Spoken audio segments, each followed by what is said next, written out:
Tonight's subject is Maimonides, the Rambam, and I think it's important to learn about him. The Talmud says, Gadol Shimusha Yoser Milimuda, which means that greater is one who serves and is close with a scholar than one who learns from them. In other words, you can learn a tremendous amount from the way a person acts, from the way a person speaks, from the life of a great scholar. It says, Afilu sichas chulin shel tamidei chachamim tzricha limud, even the idle chatter of a great scholar needs study.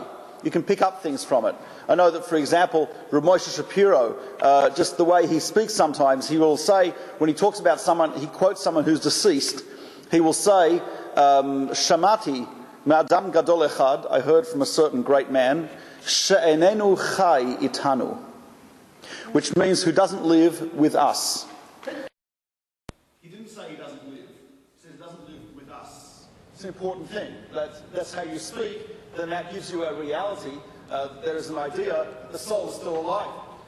Or, for example, when he would say, we're going to be meeting next Tuesday at 8 o'clock, he would say, Im yigzor Hashem b'chayim. If God decrees life, we're going to meet next Tuesday.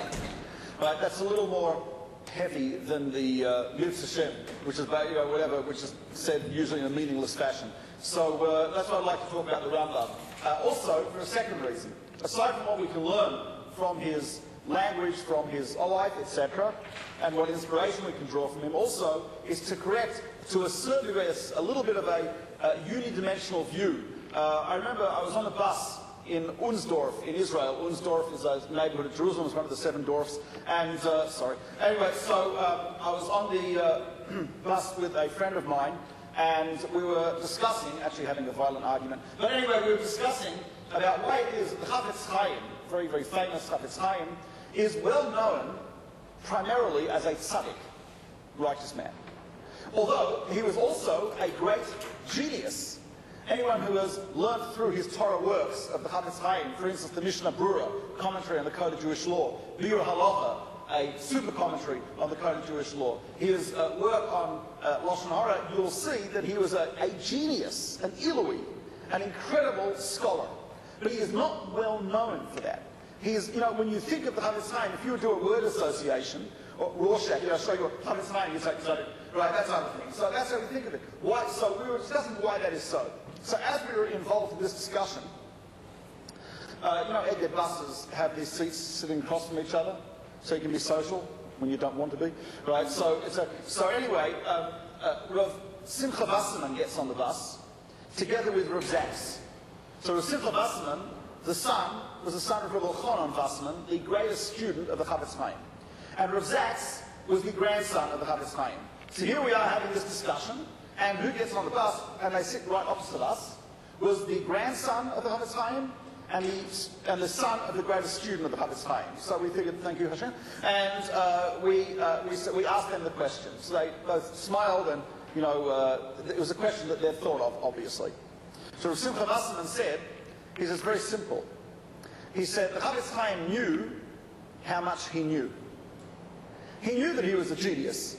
He knew that he was a great scholar. So he prayed to Hashem every day that he should not become famous for his scholarship. But he didn't know he was a tzaddik. So he didn't pray to Hashem that he shouldn't be well known as a tzaddik, as a righteous person. Right? So, in other words, it's possible to know that you know a lot of Torah. It's possible to know that you are very, very brilliant. But he didn't think of himself as righteous, as a tzaddik. And therefore, he never entered his mind to pray, I shouldn't become famous as a tzaddik. So therefore, he did become famous as a tzaddik, but God answered his prayers. He didn't become famous as the genius. So why I'm mentioning that is because if you would do the same word association game with Maimonides, right, if I would say Rambam, what would most people answer? Genius. Right, like he's some type of supercomputer. Right, the Cray 613 supercomputer sitting there in Egypt, right, just calculating stuff, and there's no human side to him, and there is no emotional side to him. Just think of him as his brain sitting there in Egypt with a turban, right? So that's not exactly how it was. And there's a third reason I'd like to speak about it. The third reason is that when all the, you look at biographies of great people, especially those written recently in the past, which, well, most of them have been written recently. They used to not write biographies. It wasn't something that people did. But in the past 30, 40 years, you look at the biographies of any great person, they're almost identical. I mean, it's unbelievable, right? You could just substitute any name. You could just write one biography and have those circle things they have in kids' books where you turn it around and you get a different thing in the book. And you just have a different name of rabbi on the disc and just turn it, right? Genius, right? Covered Tanakh and Mishnah by the time he was 5, outdid his teachers by the time he was 10, right? That type of thing, and it's all the same, right? So, Rav Uziel Molesky, Oliver Sholem, used to say that he felt that type of thing is a great disservice because it dehumanizes them, and therefore there's nothing that we can emulate. Because I look at them and I say, well, I didn't cover, Tanakh by the time I was 5. It was at least 7, I think. But I mean, I didn't, that was a joke, I didn't really. Okay. So you think I didn't cover it by that time, so I didn't outdo my teachers, by the time I was 12, so what's there for me to do? Nothing.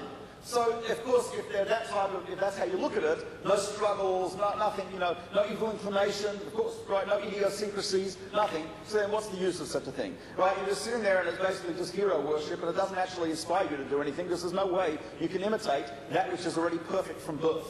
So, therefore, I think it's worthwhile sometimes looking at a biography, but not just for the dates and figures, etc., facts and figures, but I think we can learn a lot from it. So, hence, that's a little bit of an intro. So, we are talking tonight about Moshe ben Maimon, Moses, son of Maimon. Maimon is his father's name, and it's a Spanish name, actually, quite interesting. It's not a Jewish name, it's a Spanish name. And, You know what it means? haven't got a clue. Ne habla español. Anyway, well, I don't know. It's usually pronounced Maimon. It could be it's Mimun, but it is indeed a Spanish name. And actually, the way I know that is because Rav Moshe Feinstein has a responsa, a tshuva, about someone asked him, is it permitted to use my secular name? Obviously, someone who, let's say, became religious and they've got the name, their slave name was Yolanda, and she wants to know if she can change it to Yenta, or can she still be known as Yolanda, right? Should she answer to it, right? Or some guy Biff, right? Now Baruch, right? So is Baruch, is it permitted to still be known as Biff? Is there something wrong with that? So Moshe Feinstein says no, there's nothing wrong with that. He says it's okay to have this secular name and to actually answer to it. It could be you have a preference, and we certainly have a preference for an authentic Hebrew Jewish name, right? But the fact of the matter is, he says it is something which is permissible, and he actually quotes that the father of Maimonides was indeed Maimon, which he says is a Spanish name. So, but his father was a dayan, a judge in the community in Spain. So, but he's known as Maimonides, which is basically the son of Maimon, and he was born in Cordoba, Spain, 14th of Nisan, 1135. So, born in 1135. In Cordoba in Spain. At the time in Spain, Spain was ruled by Muslims. The Muslims ruled Spain. They called it Al-Andalus, Andalusia, and they controlled Spain. When he was about 15, 16, Cordoba was captured by the Almohads. The Almohads were fundamentalist Muslims, and they were, I guess, pretty much like, you hear about the Taliban. So the Almohads were the Taliban of the ancient world, and this is 1148, and they made a decree that all who lived under their territory, under their control, will have to convert to Islam or die. And so Maimonides' family had to flee Cordoba in Spain, and they lived in hiding in Spain. They wandered in Spain. I have here for approximately, according to some historians, approximately 11 years. They lived in the countryside and in hiding. During that time, very difficult life, as you can imagine. But during that time, Maimonides' father taught him Torah. His father himself was a student of the Midrash, who was a student of Rav Yitzhak Al-Fazi. Rav Yitzhak Al-Fazi, right, it's not a reference to his hair. Al-Fazi actually is Arabic for Al-Fez, from Fez in Morocco. And so it's interesting, Maimonides says that his father would tremble with fear when he mentioned the name of Rabbi Yitzhak Al-Fazi, because he was in such awe of Rabbi Yitzhak Alfazi. So it was amazing, amazing people, and Maimonides learned from his father, who was a student of Rabbi Yitzhak Alfazi. From Spain, they moved to Morocco. They were wandering in Spain until 1159. They moved to Fez in Morocco in 1159. So that's they moved to Morocco. It is believed that also there was Islamic persecution in Morocco, and they had to live disguised as Muslims for a while in Morocco, and were persecuted there as well. And then they went to Israel. The year they left for Israel was 1165. So 1165, he's born in 1135, so he's now 30 years old. By the way, I should point out that he wrote his first book, which was on mathematical logic, when he was about 18, and he wrote another book when he was 19. He wrote a number of books on logic, mathematics, astronomy, etc. And when he was in his 20s, early 20s, he wrote a book called the Siraj, which is Arabic, it means the light, and it's actually a commentary on Mishnah, the entire Mishnah. And what it does is, obviously, it's a flashlight, looks at the Mishnah. You know, the Mishnah is very much written very cryptically. As you know, the sages wanted to preserve the idea of the oral tradition. That is to say, they didn't want everything to be written out. Because when everything is written out, it's too accessible. So you'll say, today, of course, it's the common belief that everything should be accessible to absolutely everyone, at all times, all places, in all situations, no matter what you're wearing or not wearing. Everything should be that. That's how it is, right? However, we don't actually agree with that. Shockingly enough, we would say no. You know, the idea of the Torah is meant to be the covenant between God and the Jewish people. As such, a covenant, we don't want it to be equally shared by everyone. Right? If there's an exclusivity and an intimacy about the Jewish people's connection to God, that is actually one of the reasons that the Torah, most of the Torah was not given in a written form. Most of the Torah was given in an oral form, and therefore to retain that exclusivity. Therefore it was like something which, if you were part of the club, you'd know about the Torah. And if you weren't, you wouldn't know about it. And since the Jews lived in exile, right, God did not want the Torah to be stolen, plagiarized, which is what happened. Think of the written Torah. What has happened to the written Torah? Communities all over the world basically ripped it off. Right? The Christians, you ask any person on the street, well, I guess outside of the Brooklyn area, but you ask any person on the street who said love your neighbour as yourself, the vast majority of people will not say Moses. The vast majority of people will say Jesus. Right? The reason is because it's misquoted in Matthew 5, where it says, you have heard it said, love your neighbour and hate your enemy, but I tell you, love your enemy, etc., turn the other cheek. Right? But that's aside from being a misquote, but everyone attributes it to the wrong person and to the wrong religion. Right? And that has happened to a lot of the Torah. It's interesting, divine providence organised that the Christian scriptures were actually put together first before the Mishnah was written down. Why is that? Very significant divine providence there. Because had the Mishnah been already written before the Christian scriptures were put together, what would they have also misused and plagiarized? The Mishnah. So thank God that was saved. Right? So it's very cryptic, very cryptic. And you need to fill in lots of words, and you need to get lots of explanations. So the Rambam wanted to make the Mishnah accessible to the Jewish people. And he wrote a very amazing commentary on the Mishnah. That's called the Siraj. Just to give you an idea of the times, 1158 is when he wrote his first book. So he was born in 1135. So 1158 makes him 23. So his first book. Would this be the guide to the Becher?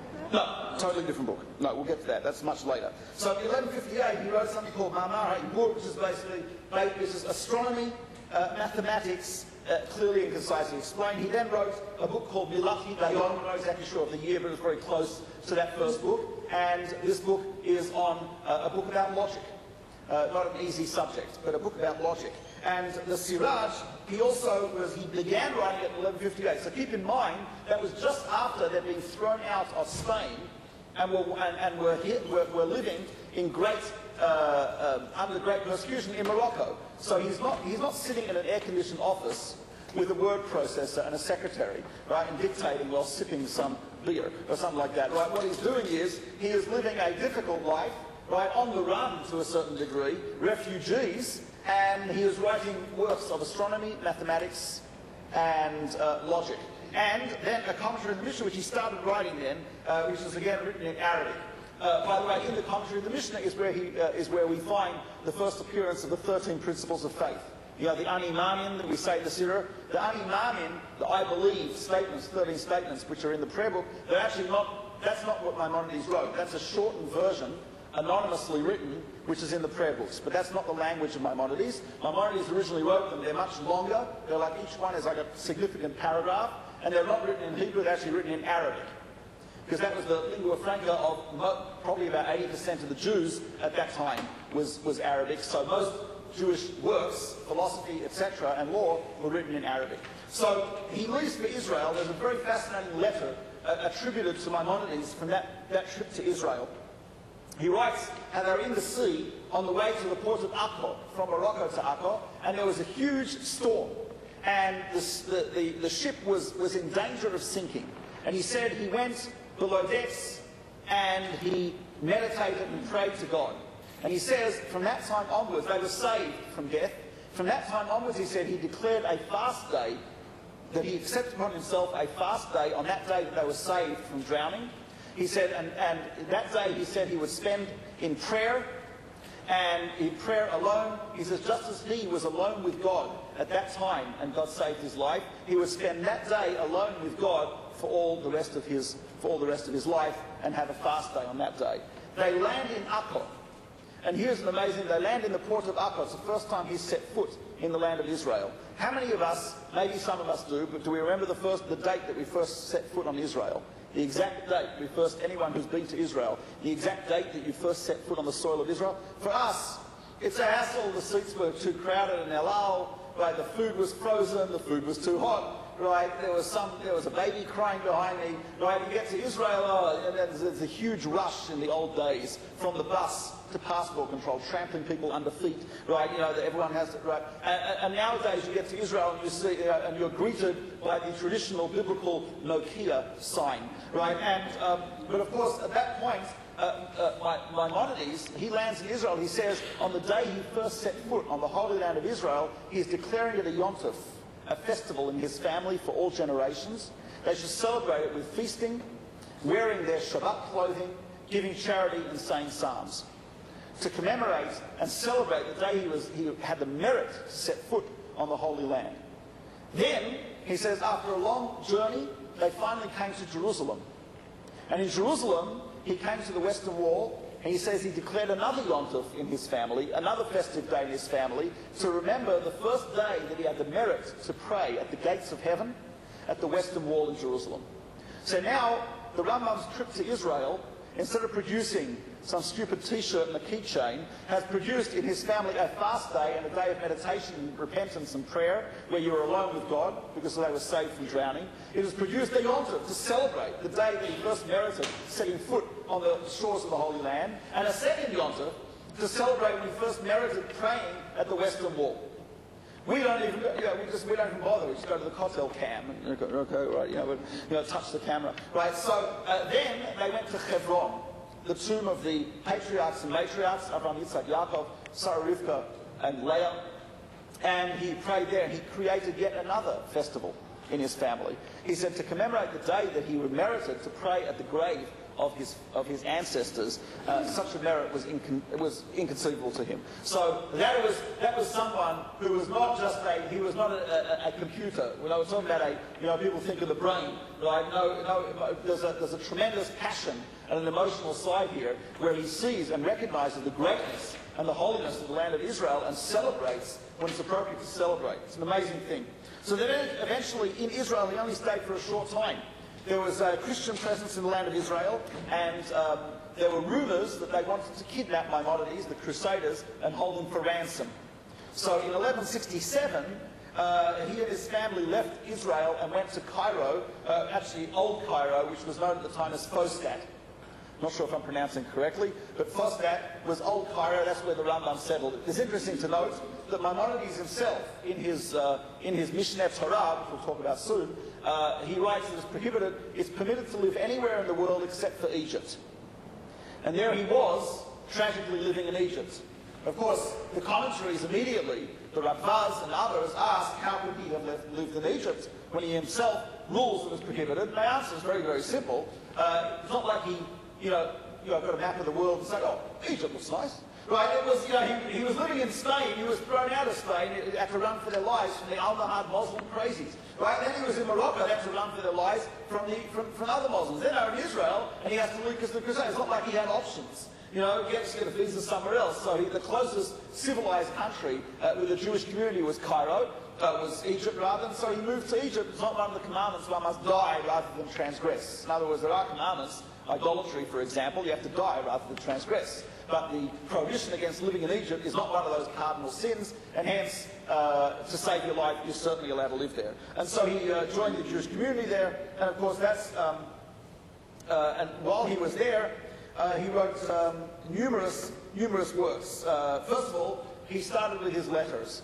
And the letters are a very, very significant part of Maimonides, which a lot of people are not aware of, but there are literally hundreds of letters that Maimonides wrote on every conceivable subject to an incredibly wide range of people. Well before the internet, the Rambam was the World Wide Web. He was connected everywhere. People were asking questions. People in France were writing to him and asking questions. People in Yemen asking questions. Jewish communities all over the Jewish world, which was Middle East, parts of Europe, North Africa, etc., were writing questions to Maimonides, and he was answering those questions. And he wrote beautiful treaties to the Jews in Yemen, 2 letters, and he wrote a letter to Jews who were under Islamic persecution, where first of all, he harshly criticized rabbis who said that people must die rather than openly admit to believing in Allah. Because he says, it's not idolatry, because Islam is, in fact, monotheistic religion. And he also criticized the Jewish communities, who there were people who, under the force majeure, there was tremendous pressure, at the pain of death and torture to convert. And when that Islamic Inquisition ended, there were people in the Jewish community who did not accept Jews back. Jews who had become ostensibly Muslims during that persecution wanted to return to the Jewish community, and they were rejected by certain people. And Maimonides writes in an amazing letter, very, very beautifully, he says, this Torah is eternal, and your Judaism is eternal. And he says, a person can never escape Judaism.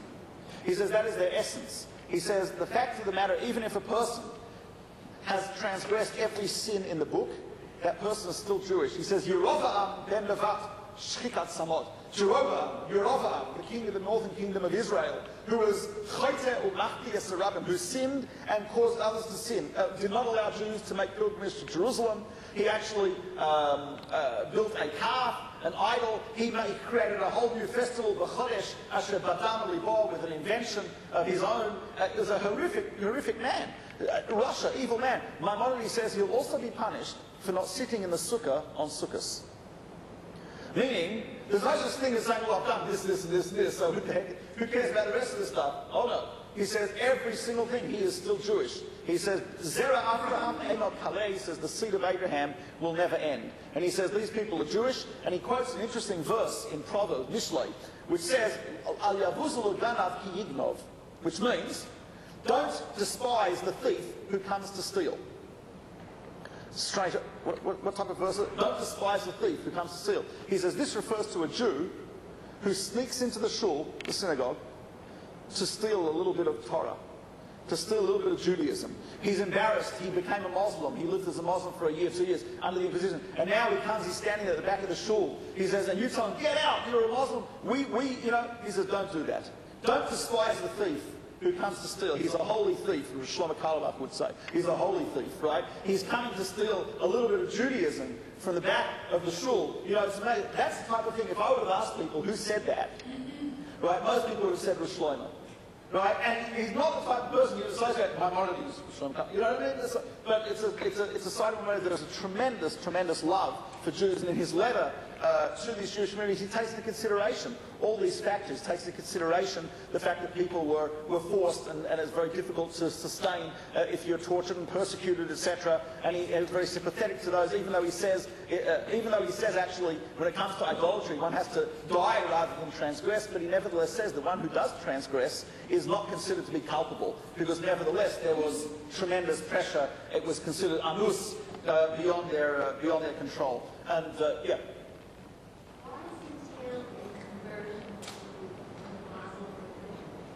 Not exactly certain, but they have to accept Muhammad as a prophet, which is not true, but it's also not idolatry. Because accepting Muhammad as a prophet is different from Christianity is the idea that Jesus is actually God. Right? That's blasphemous and it's idolatry.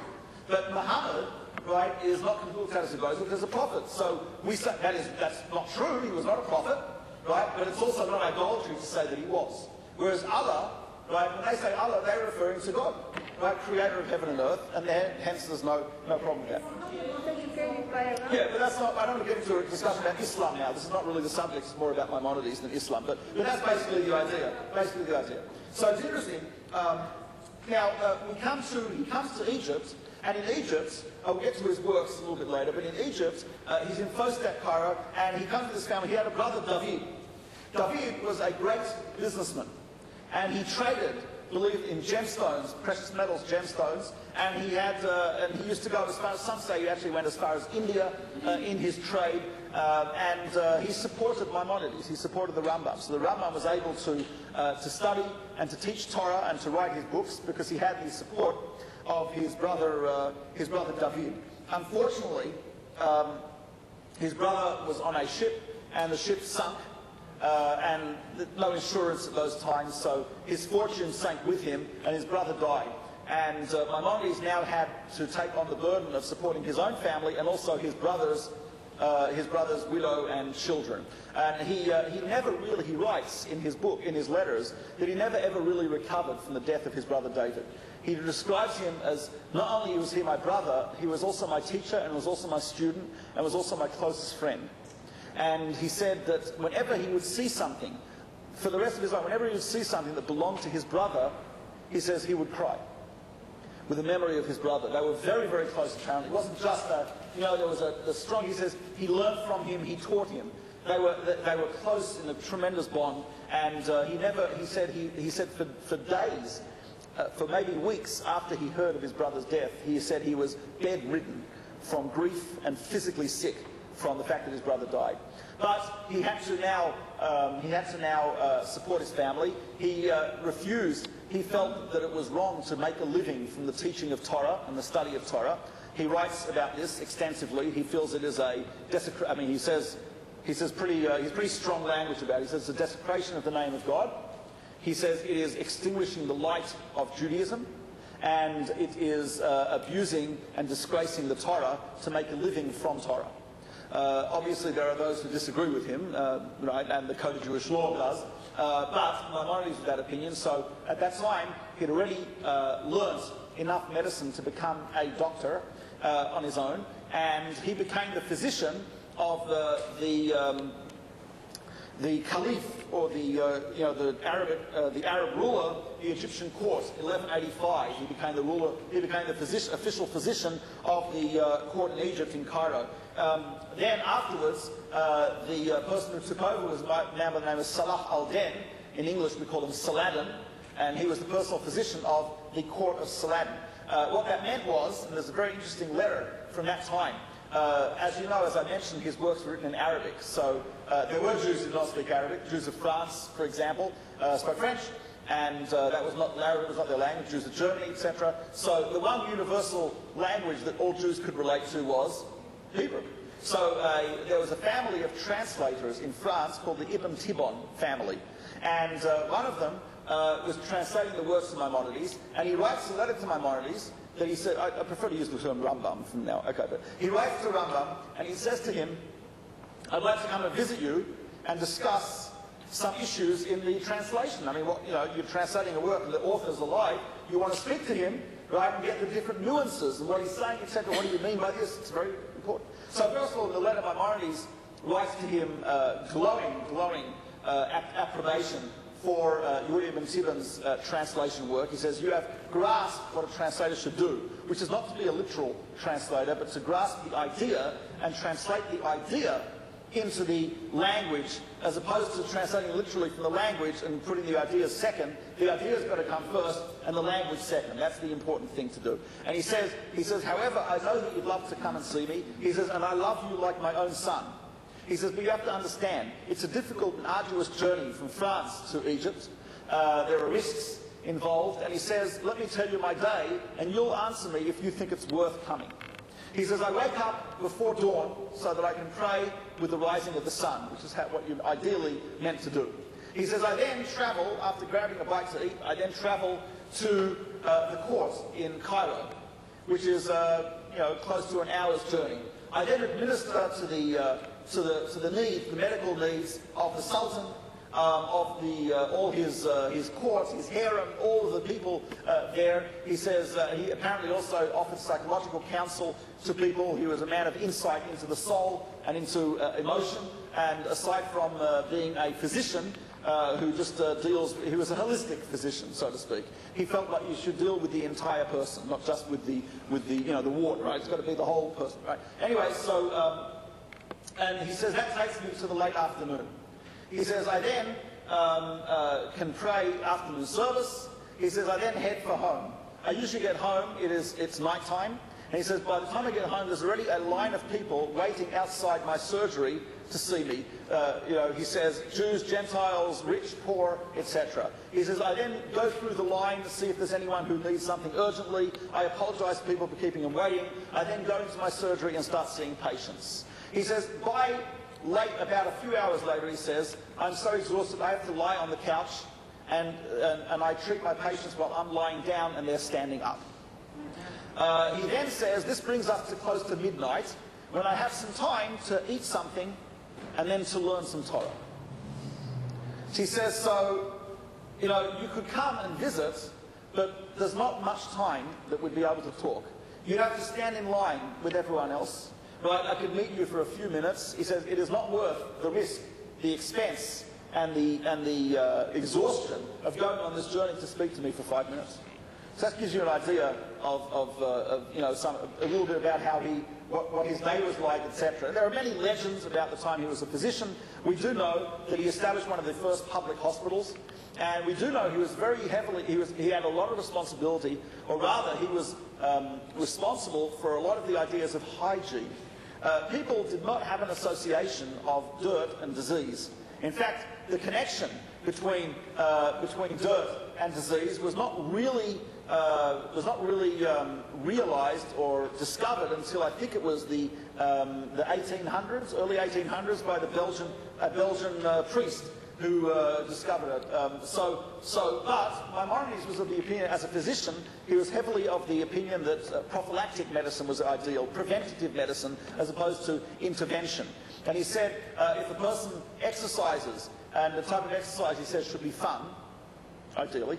I didn't see this myself. My good friend Rabbi Rietti said he saw in one of Maimonides' medical works that Maimonides recommends playing ball games. Because he says, exercise is only going to be good if you're actually in a good mood when you do it. Right? So he says if it's something which is boring and tedious, he says the person's not going to keep it up, and it's not going to have maximum benefit. He says because if you're in a psychologically state which is down and depressed, not good for you either. So therefore he recommends, and he says a healthy diet.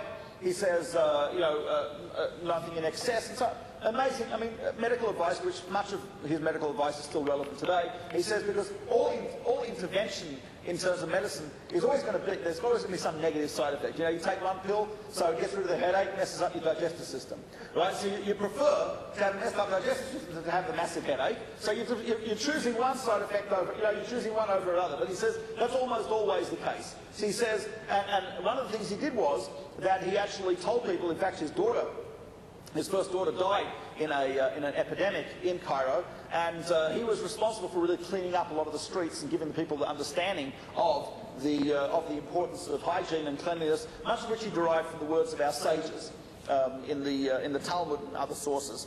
Interesting to note, by the way, that in 1187, when Saladin captured Jerusalem from the Crusaders, he actually allowed the Jews to enter Jerusalem. Something which the Christians did not do, and something which other Muslims beforehand did not do. And I don't know, it's not impossible to confirm this, but it could have been on the advice of his doctor.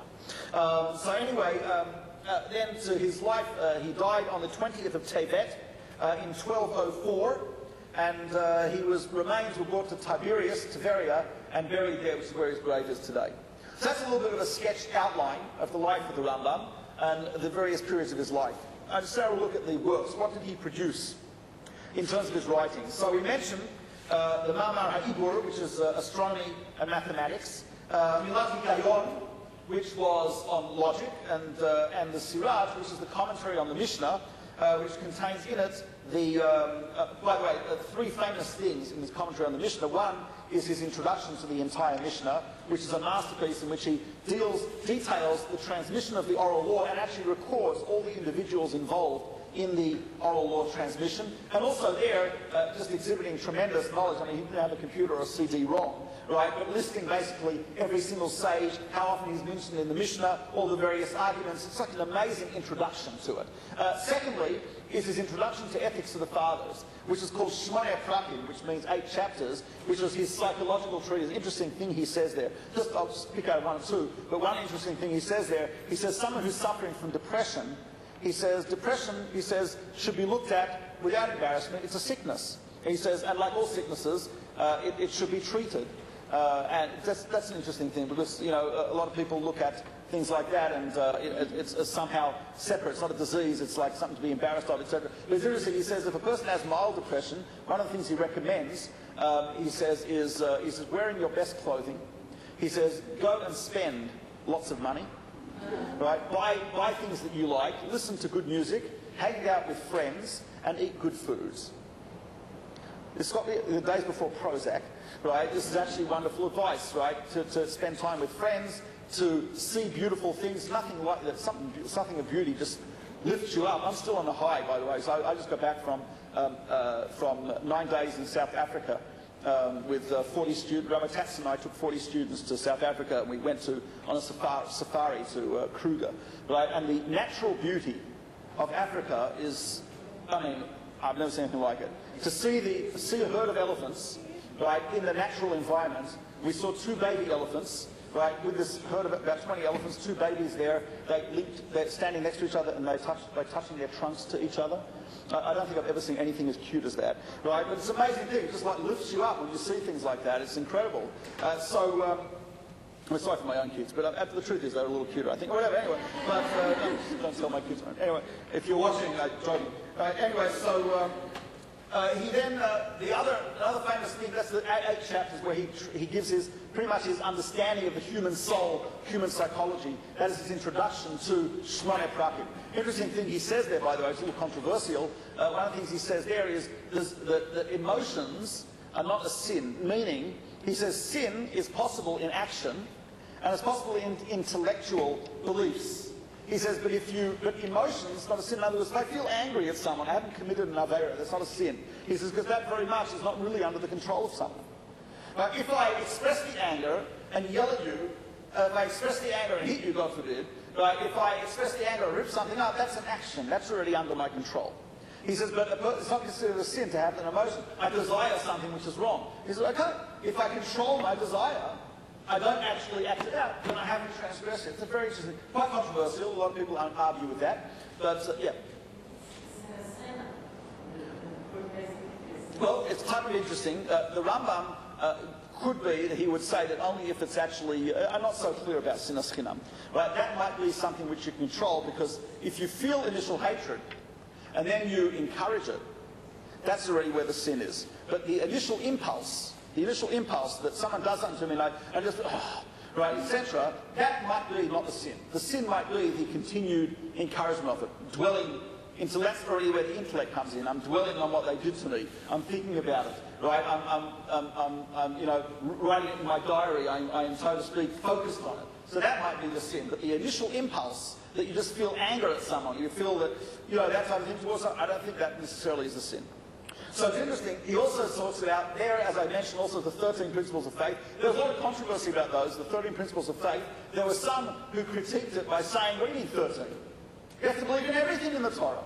How can you condense it into 13 principles? What's going on here? There were some who said, what 13? Only 3. Right, so there was, but what's interesting is how universally accepted was Maimonides' 13 principles. Think of it.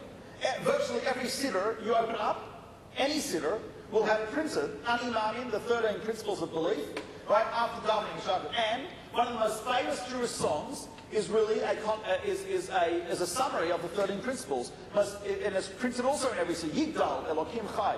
People know Yigdal, right?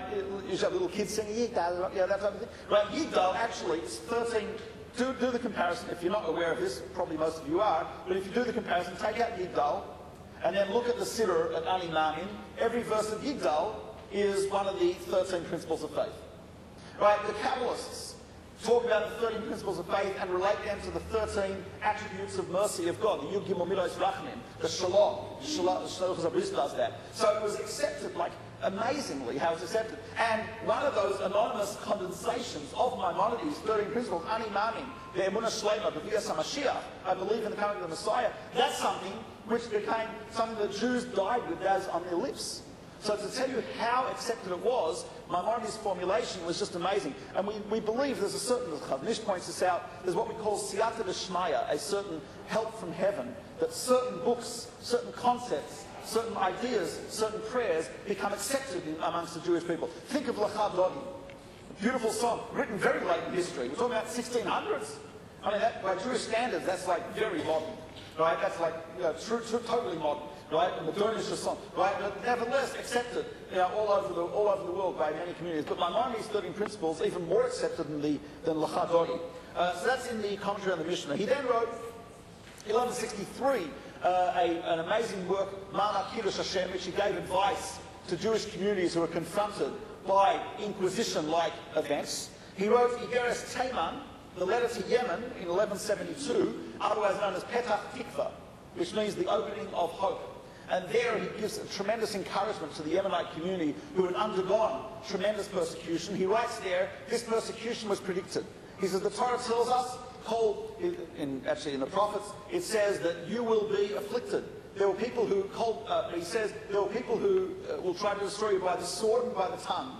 By the sword are those who rise up against to try to kill us physically, and by the tongue are those who try to convince us, right, to abandon our Judaism. He says, but the Torah tells us that these will not succeed, and he says they will pass over, and that no one will succeed against us in either of these. And he says, you should know that people who do succumb to this and completely convert to these other religions, probably their ancestors did not stand at Mount Sinai.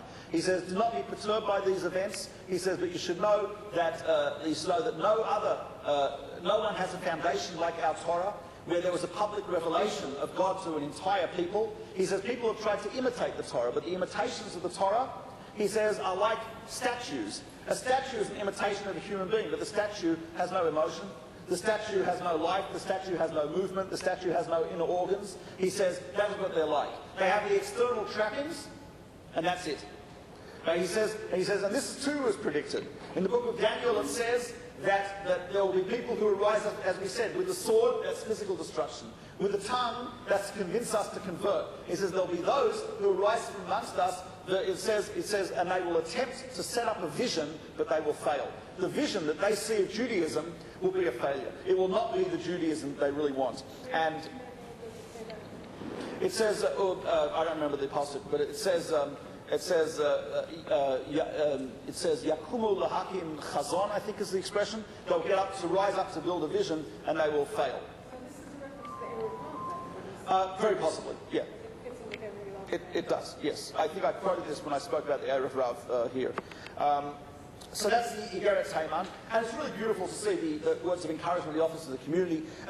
Then he wrote, completed in 1170, is another book which really had tremendous impact, which is his Sefer HaMitzvot, in which he wrote a list, an authoritative list of all 613 commandments. I mean, there were those who criticised it. Nachmanides has an entire book in which he critiques the Rambam's count of 613 commandments, but until his time, there was no one who really had this comprehensive book that details every single one, because in the Torah itself, it doesn't actually say this is commandment number 1, this is commandment number 25, it doesn't do that. It just has verses and you're supposed to figure it out. But Maimonides wrote this incredible comprehensive list, all 630 commandments, preceded by the rules by which he counts something as a commandment. Not everything that is in the Torah is counted in the 613. For example, God told the Jews to put blood on their doorposts. Is that one of the 613? No, because it was only momentary. It was only for that time. He says the commandments which are only for one time. And there arose an entire literature, right, discussing why did Maimonides include this one, exclude that one, etc., etc. One of the most famous ones he excluded, that is on the list, is living in Israel. He doesn't include that as one of the mitzvot to live in Israel. Nachmanides severely criticizes him for this, and he describes it as one of the commandments that the Rambam forgot. Right? Obviously, the Rambam didn't forget it. He deliberately left it out. But the question is why? Especially since in the Mishneh Torah, he writes things about Israel. He says if you want to buy land in Israel, the only time to do it is on Shabbat. You can tell a non-Jew to write the contract on Shabbat. Normally, you can definitely not allowed to do that. Right? Get your stocks or real estate and borrow park, you cannot do that. But to buy land in Israel, that's from the Talmud, but Maimonides legislates that. He talks about it's better to live in Israel in a city which is a majority of Gentiles than to live outside of Israel in a city which is a majority of Jews. He says the sages love the very earth and stones and sand of the land of Israel. And he writes this, but nevertheless, he says he doesn't list it as a mitzvah. Why is that so? So you wouldn't be surprised to know that there is controversy about why. There are some who say that he says it was only applicable at the time when we had kings. And indeed, in the future, we'll have a king in the future, then it will be applicable. But when there's no king in the time of exile, the mitzvah is not applicable. Hence, it's not an eternal commandment, and therefore it's not one of the 613. There are others who say that he didn't list it because it's too comprehensive, meaning it's a commandment which forms the basis of all the other commandments.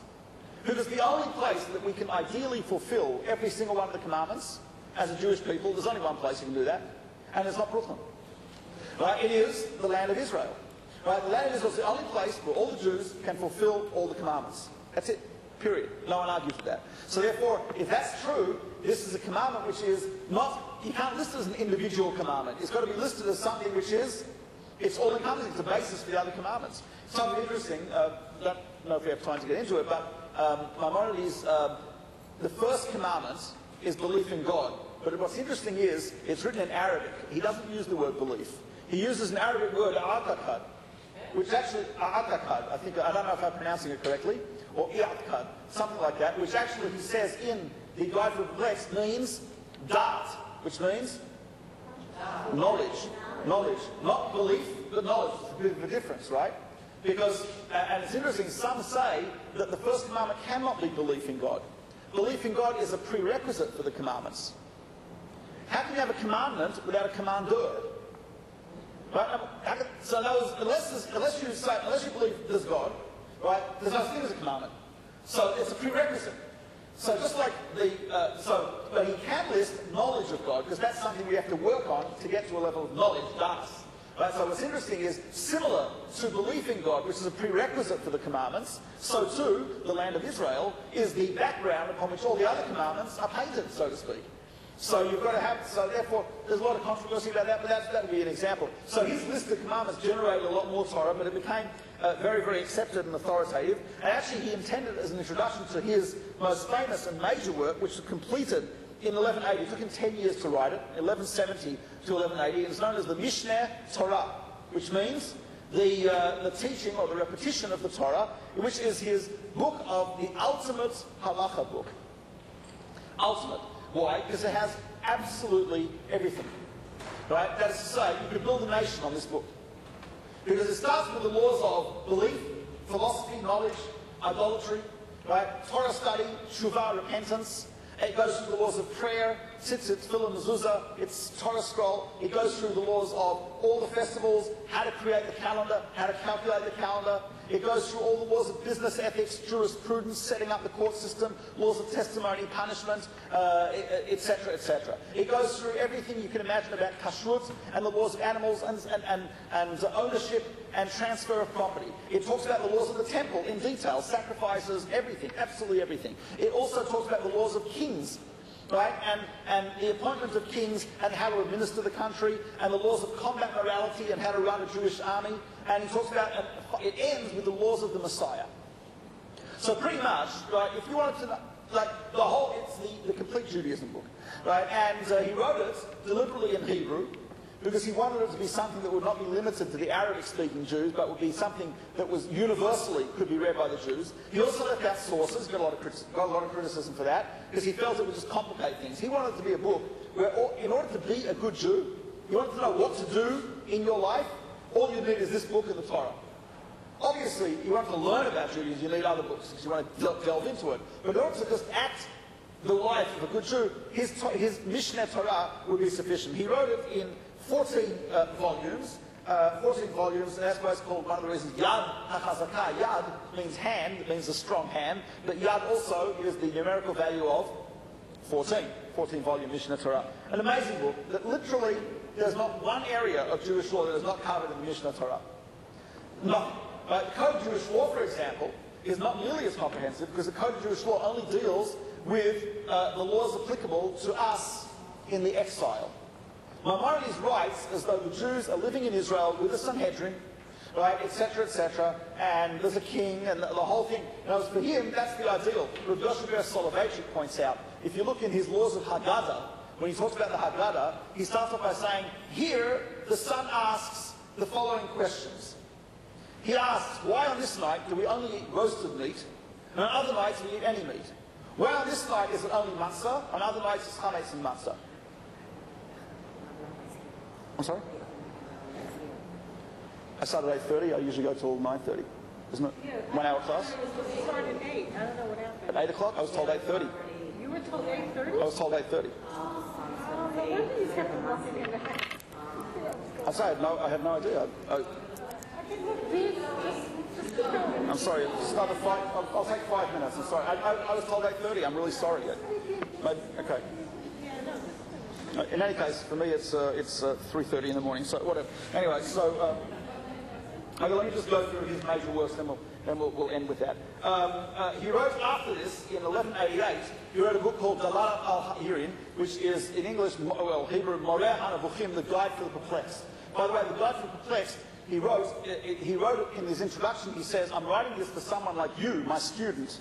Rabbi Yaakov Ibn Vatnian, his student, and he says, "I'm writing it for you."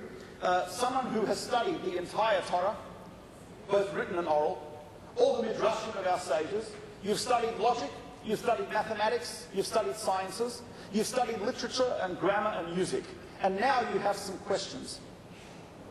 In other words, it is not for some guy, right, coming out of Pomona College saying, like, dude, is that an aleph? That's like, the guide for the perplexed is for someone who actually has questions based not on ignorance but on knowledge. So it's a very, very complex, interesting book, divided into 3 sections. The first section gives philosophical explanations of terms in the Torah, like God, like the hand of God, like God spoke, like mercy, justice, fascinating. The second section basically deals with the philosophical foundations of belief in God, the fact that he is one, and so on and so forth. The third section, which I find the most accessible, is where he deals with his rationale, reasons for the commandments, where he gives sort of, reasons for the commandments that don't require, that could be satisfied even a skeptic. Sociological, psychological, fascinating reasons for all the commandments, which are very, very interesting. In the third section, Guide to the Perplexed, that was written in Arabic, 1188, translated into many languages, and that created great controversy to the extent that there were people in Provence, in France, who were so opposed to this book because he used so much Aristotelian philosophy and he used a lot of metaphor, etc., they actually had the book burnt. Tragically speaking, one of the great rabbis, Rav Hillel of Verona, who was a student of some who actually had the book burnt, he says later on, they regretted it, because later on, remember, you may have heard of the famous burning of 24 cartloads of Jewish books in France, in Paris. He says it was ironically, but divine providence, when the Gentiles burnt 24 cartloads of Jewish books, by the way, at a time when every book was handwritten. Every book was handwritten on parchment. He said 24 cartloads, that was the same place where years earlier Maimonides' books were burned. He said God was telling us something by that. He was telling us something, you start doing stuff like this, it's going to come from outside, it's going to get even worse. So that was the Guide to the Perplexed. And then, of course, his collected letters. Let me end with just one beautiful letter he wrote. He had a non-Jew called Avadia, Arab, who converted to Judaism. And he writes 3 questions to Maimonides. Maimonides answers all 3. What's interesting, number 1, it's a little sensitivity here. All his letters, almost all his letters, were written in Arabic. But here, to an Arab, his 3 letters are written in Hebrew. Why? The answer is, it's been sensitive. He doesn't want to, here's a man who's converted to Judaism. He's writing to him, he says, you're my brother, I'm writing to you in Hebrew. He doesn't say that, he says, he's writing in Hebrew. It's a clear reference to the idea that this is now, you are an Hebrew, as they would say in English. Right? Now, one of the questions he asked is that, can I say in my blessings, my God and God of my fathers. He says, here I am a convert. Are they the God of my father? They're not the God of my fathers. He's not the God of my fathers. Can I say this? Maimonides clearly says you are clearly allowed to say that because you are a child of Abraham. We are a child of Abraham through physical descent. You're a child of Abraham through spiritual descent. And then he says, Al yihei yichuscha kala ba'einecha. Don't let your yichus, your genealogy, be light in your eyes. Sha'anu mityachasim. We trace ourselves back to Abraham, Yitzchak, and Yaakov. You trace yourself back to he who spoke and created the world. Very beautiful letter, right? So I just love that line, right? Don't let your genealogy be light in your eyes. We trace ourselves to Abraham. You trace yourself to God. He says, and that's pretty good. So. The Muslims also traced themselves to Abraham because of Ishmael. But that's irrelevant. So what? Of course. So what? They're wrong. Because of Abraham. But that may very well be what they claim. And the Christians say they're the true Jews, and the 12 apostles are the 12 tribes. But that's neither here nor there to what the truth is. Right? We're talking about the truth here. Maimonides is writing to this guy and telling him the truth. Right? And the truth is, he says, you are a descendant of Abraham, Yitzchak, and Yaakov. Right? By the way, the Torah says, Ki Yitzchak yikareh lecha zera. For Isaac, your children shall be called, which means that excludes Yishmael. So whatever the Muslims say is totally not a concern to me. Okay, but it's not. It's via Yishmael. Right, they have to come through someone, go straight from Abraham, it's not cloning, right, so through Ishmael, they're excluded, right, so he's talking about, but it distracted me from what, we were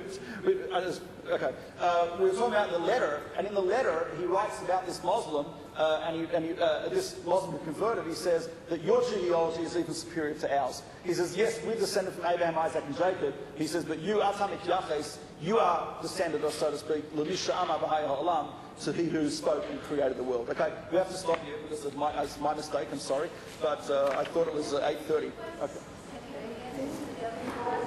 Oh, the other question, it's long answers. One question was whether Islam is monotheistic, and he said it is. And the other question was whether it's such a thing as Becher. Are you listening to